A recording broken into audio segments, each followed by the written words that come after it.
Well, a few weeks ago, Fred was preaching. Now, there's nothing new there, is there? But I actually remember something he said. You said that.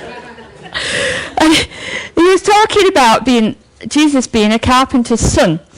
And that's actually, anybody who went to the house groups this week, you'll know that was mentioned in the house group notes that we had from Mark. And in Mark 6, 1-3, it says, Jesus left there and went to his hometown, accompanied by his disciples. When the Sabbath came, he began to teach in the synagogue, and many who heard him were amazed. Where did this man get these things? They asked. What's this wisdom that's been given to him? What are these remarkable miracles he's performing? Isn't this the carpenter? Now, when we read that, I got a little bit worried, because I knew what I was going to preach on today, and I thought, oh no, he stole me thunder, and he's not even here. But the amazing thing about the Bible is it always has a little bit more to give, no matter what you think you've got out of it already. Now, we don't know a right lot about Jesus when he was growing up. We hear about him at 11, when he worried his mum sick, when he stayed behind at Jerusalem. And as a mother now, I can appreciate just how distraught she must have been when she realised he wasn't there. But then there's nothing. For 19 years, we don't have any information about Jesus at all. So whatever happened in those 19 years, from the reaction of his neighbours here, he had to have at least been trained as a carpenter. Because they didn't say, who does he think he is? He's only the carpenter's son. They were saying, who does he think he is? He's only a carpenter. So he obviously had to have had some training. That's what they knew him as. That was his identity within the town, was the carpenter. Now that's very important. And I'm going to go back now to Fred's sermon, just to prove that I did listen. Okay? And one of the ideas that Fred put forward that day was that because Jesus was a carpenter, it made us like a lump of wood that he could work on. Now then, it's not a right flattering image, is it? But we're going to have a bit of a participation sermon today. I've got two of our young people from the JC crew very kindly helping me out. And I want and I want you all to participate as well. I want you to use your imagination. And I need you to pretend that you're a lump of wood. Okay? And here I have one, just to show you what I mean. It's not right outstanding, is it? It's a piece of fruit wood, so it's quite a nice colour. But other than that, you can see it's pretty rough around the edges where it's been sawn off. So I want you to think of yourself like that. You're a tree that's been growing in the wood now for various amounts of years, okay, in the forest of humankind. And we're going to see what could be made from a lump of wood. Well, we've got our first item going to arrive.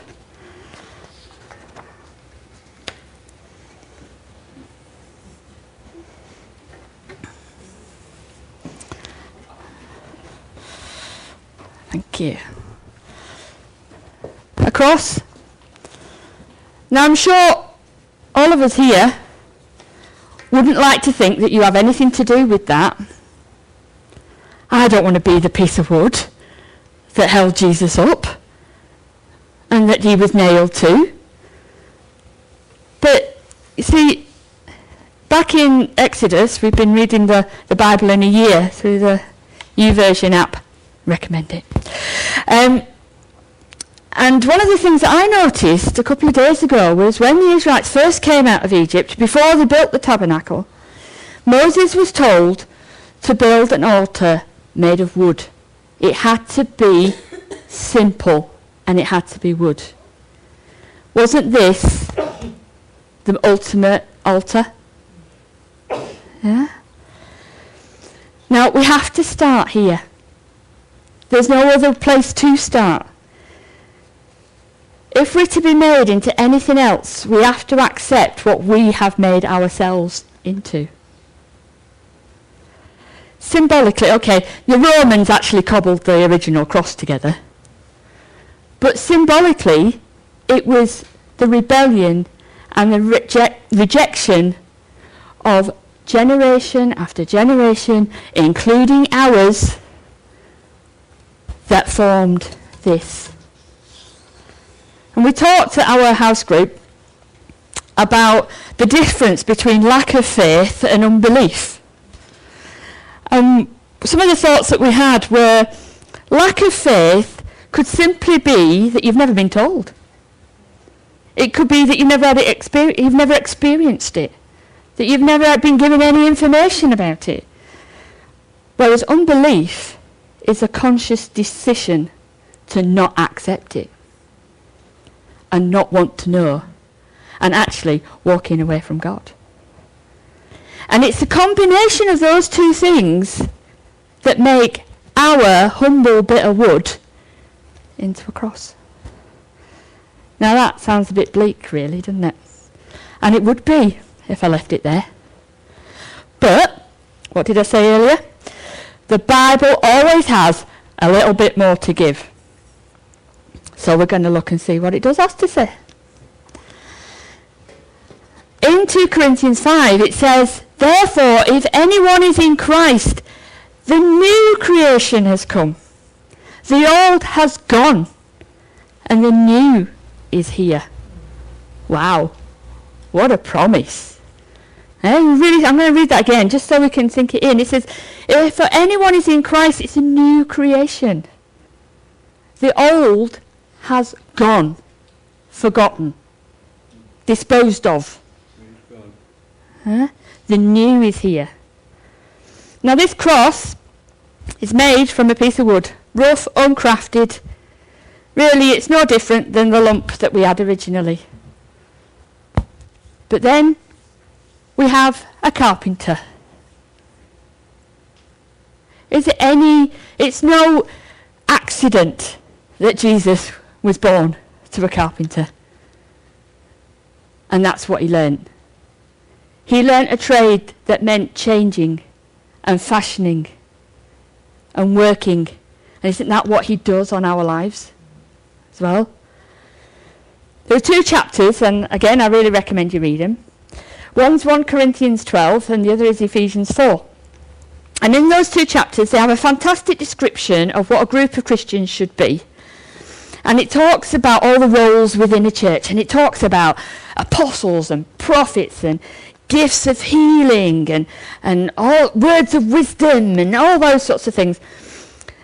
And to be honest, you know, I can read that and think, sounds a bit grand for a lump of wood like me. I don't really think I'm up to all those things. Does that mean I don't have a place in God's church because I'm not going to have one of those gifts or have one of those roles? And there's a great many things, that a huge long list of things I came up with of what God could make us into. But obviously you don't want to be sitting here at 4 o'clock this afternoon. So I've just narrowed it down to a few, okay? And we've got our first one this morning.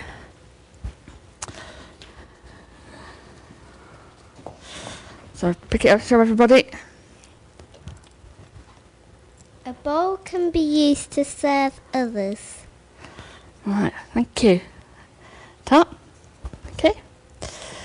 Okay, so a bowl can be used to serve others. Bowls come in all sizes and they have lots of different capacities. But there's one thing in common. They all carry substances or objects from one place to another. In other words, they're used to serve. They take. And they don't just take things that you can hold, like sweeties, or bread, or anything like that. Because this morning we've already done communion. People served you the bread in a dish, in a bowl. Yeah? But they're very good for holding things that you can't hold in your hands, like water. Huh? Things that there's no other way of transporting, like hope and love and encouragement. Huh? Now, I'm telling you, if God's making you into a bowl, don't expect to be patted on the back for it. Servants never are. In the olden days, the days of the big grand houses, when they had all the servants' quarters and everything, it was always said that the best servants were the ones that were invisible.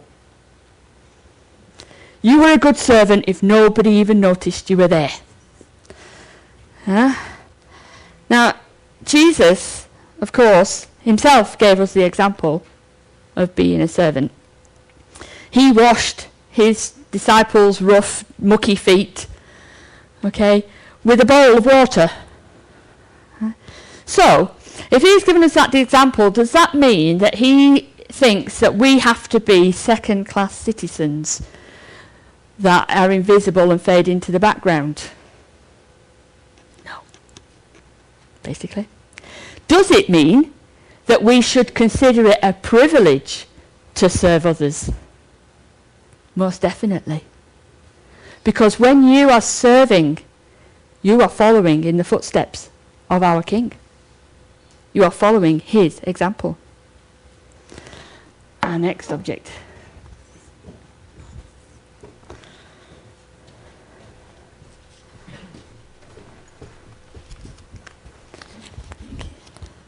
A shepherd's crook is to support and encourage. Thank you. Okay. So, maybe God's making you into a crook.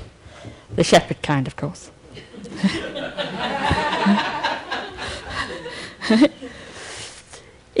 If he's decided to turn you into a crook, I tell you now, you're made of strong stuff. Now, crooks are quite often associated with bishops and pomp and ceremony, and they go and they're inaugurated, and they have the big ceremony, and they have these big gold or brass crooks with diamonds and rubies and all of that, and they're purely ornamental. But when you come down to a shepherd on fell, okay, this thing gets used. It gets leaned on. It gets used as a prop. It gets used to be dug into the soil as an anchor to pull themselves up steep slopes. And the crook bit is actually used to encourage the sheep to stay in line. When they're going off somewhere and they're starting to stray, it's like, no, you don't. Back you go. Yeah. It even rescues lambs from ledges and holes and hook it under and pull them out. Yeah. It's an essential piece of kit, but boy is it used and needed. And if anybody here has ever had to be there for somebody, you'll know just how hard that can be at times. Yeah. But, you know, it's also one of the most rewarding things that God can turn you into. Because at the end of the day, Jesus said, I am the good shepherd. So if God is using you as a crook, that means you're walking hand in hand with the King. So, what else have we got?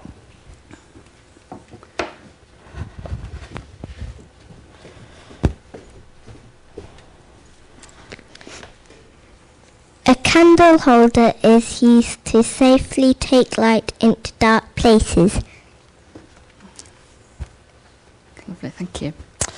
A candle holder. Now the first two things we mentioned, the bowl and the crook, sound a bit hard to me.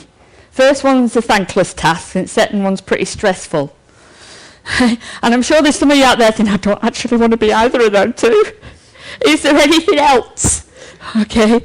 Well, this is something that the Lord can craft every single one of us into. In the world around us, the world of nature, there are lots of principles, there are lots of facts that are absolutely amazing, and the scientists call them laws. Okay, they have the laws of physics or the laws of chemistry or whatever. And what they mean is, for this to happen, this has to do that and that has to do this, or it's not going to work. Okay? Well, there's one of those amazing, unchanging principles that is very relevant to our candle holder. And that is that light and dark cannot exist in the same spot at the same time. And I just love that one. In other words, no matter how dark it is, once a light is produced, in that space, darkness is expelled. It cannot exist where there is light. And not only does the darkness disappear from that spot where the light is, but it emanates out and it makes the surrounding area not quite so dark as well. So, what light do we carry? Jesus said, I'm the light of the world. If we carry Jesus within us, then we become a candle holder. And we take that light with you wherever you go. So whatever the circumstances, whatever the heartache, whatever the sickness, whatever the financial worry, whatever the past hurts and disappointments, if we are holding Jesus in our hearts, we are transporting him wherever we go. And the lives of those around us are affected simply because we have him there. It doesn't actually mean that we have to do that much. As we learn to grow in Jesus, the taller our candle holder becomes. And I don't know if you know this principle, but the higher a light is held, the further it reaches. That's why lighthouses are so big. Okay? The higher it is, the further out it spreads. So the more we get into his word, the more we learn about Jesus, the more we grow, the bigger our faith becomes, then the bigger our candle holder gets.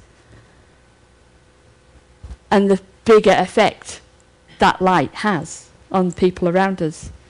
The lives of those around us are a little less dark because we carry Jesus with us. We carry the King inside. Now there's one last group of items that they're going to go, it's a bit different, aren't they? No, you're not going to be made into a mushroom, don't worry. Okay. All pieces of wood are different and very few are perfect. Thank you. Now then, it all sounds nice, but what about my bad bits? What about those days when I have unbelief? What about those days I have doubts? What are about those days that I chicken out and I don't do what I know you want me to do? I have a few of them. There are a few pieces of wood that are perfect. In fact, these pieces here that the girls brought up have all been affected by disease. This one, you can see it there, it's got this wonderful pattern in it. That's a fungus that's grown in the wood, and it's actually destroyed part of it. You have this item here, which looks very posh. That's actually a growth, a bit like a cancer that grows on the side of the tree. We have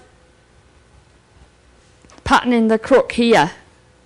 It's what they call bird, and that means that that tree was been seriously stressed.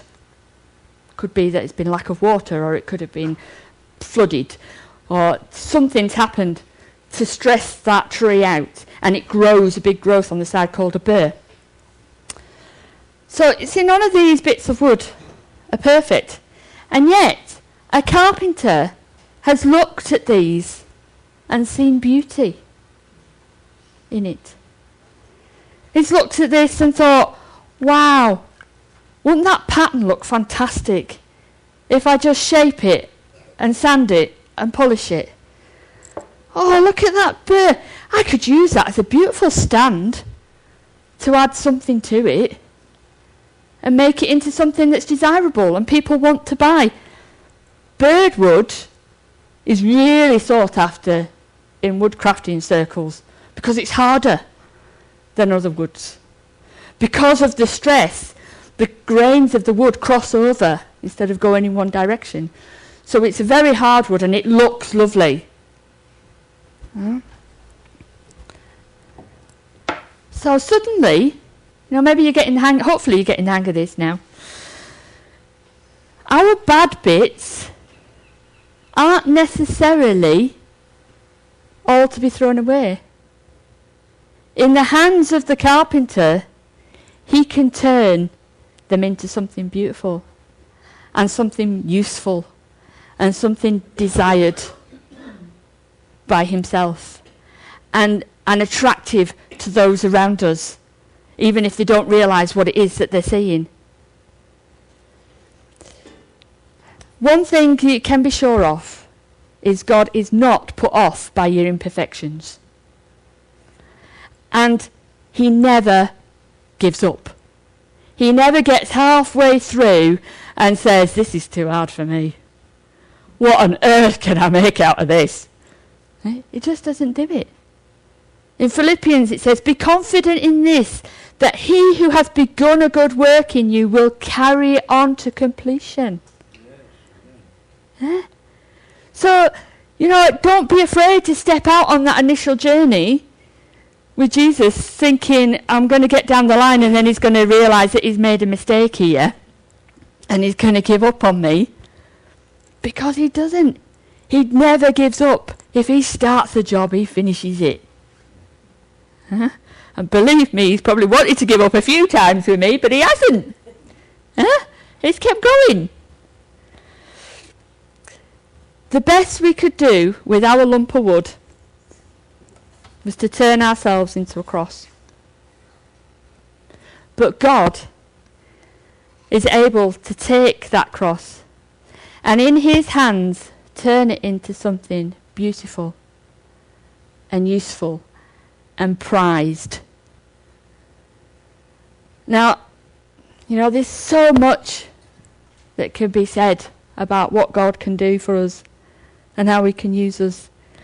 And hopefully today it will have just given you just a little, made you want to think, well, what is God making me into? What would he like me to do? What would he like me to be? And if I've done nothing else this morning, then that's all I can hope, is that you go away and ask the Lord, what is it you're making me into? What job have you got for me to do? Because, again, it's that 1 Corinthians 12 again. I told you you'd better read it. At the very end, it says that you should earnestly, eagerly desire the greatest gifts. It is actually okay to say to God, please, can you make me into a bowl?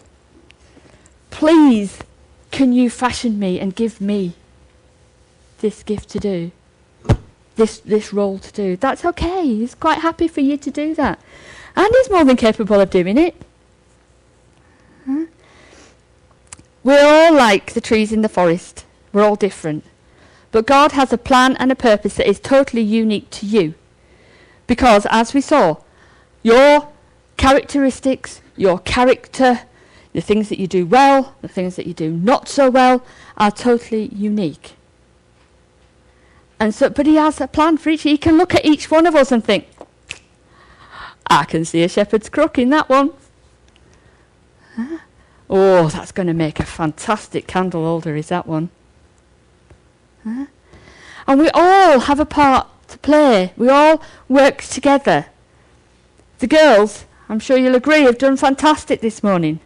It's really nice to have them think that they could stay in the normal service. Yeah? I've got a marquetry picture here. And you can see that, the flowers. Each bit of that picture is a different piece of wood. And yet it is all fitted together. And that's what the Lord wants his family to be. You are all different. We all have unique things about us that make us special in God's eyes. And yet he can still put us all together to make something wonderful. And shine. You get one candle, it brings a little bit of light. You get a whole group of candles together. Boy, what an impact